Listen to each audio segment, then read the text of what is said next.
Hey guys, welcome back to a brand new Ninjago video here on the channel. My name is TannerFishies. In today's video, we are going to be discussing a Ninjago Dragons Rising theory, that theory being the idea that the elemental dragons will return in Ninjago Dragons Rising. Now, the elemental dragons, I'm sure you guys remember these things, first appearing back during Ninjago Season 4 and being relevant up until Hands of Time, they were more or less dragon forms for the ninjas' elemental powers, and other elemental masters too also had this ability. The power to craft a dragon out of thin air as long as their fears were in check was an idea that apparently the Ninjago staff weren't too fond of as time went on, because eventually they were written out of the show, just like Air Jitsu. The elemental dragons have made minor appearances every now and then. The golden dragon appeared during Ninjago Season 10, and I guess the golden ultra dragon that appeared in Ninjago Crystallized can also be seen as an elemental dragon,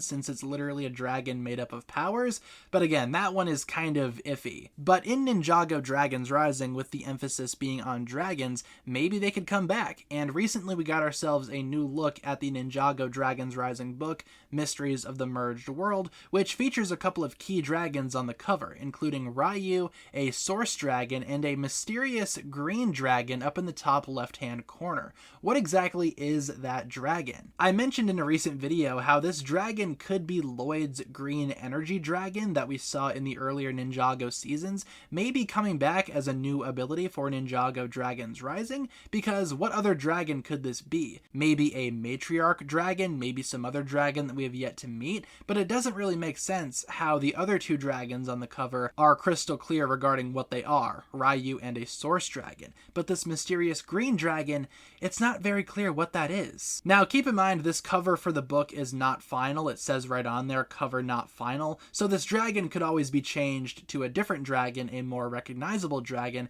at some point later on. In fact, I guarantee you that's going to be the case, because Sora is also not in her uniform here on the cover. She just has Baron printing. I imagine that will be updated for Dragons Rising Season 2, so maybe this mysterious green dragon with a green aura around it, maybe that dragon will become a recognizable dragon. Again, like a matriarch dragon. But again, it is still possible that elemental dragons could return. The only problem with bringing back the elemental dragons, though, is that they took the dragons away because it made the ninja too overpowered. And also, something else that would make this a little bit more difficult, if they really wanted to bring back the elemental dragons, they would also have to bring back Air Jitsu. Those were the two abilities that Ninjago took away starting with Sons of Garmadon, and it would not make any sense for them to bring back one and exclude the other. That would just make fans even more upset. At the end of the day, though, it's not really clear if the elemental dragons will be returning, and this glowing green dragon, that could literally be anything. It could even be a placeholder. So with that being said, guys, that'll pretty much wrap it up for my thoughts here. Thank you so much for tuning in. Feel free to leave a comment down below, though, discussing what you think about all of this. Do you think that elemental dragons should return, or do you think they will return in Ninjago Dragons Rising? Let me know down below, and thank you so much for watching. That'll pretty much wrap it up for my thoughts here. If you guys enjoyed this one, feel free to like and subscribe, do all that fun stuff, and I will talk to you guys again very, very soon. Peace.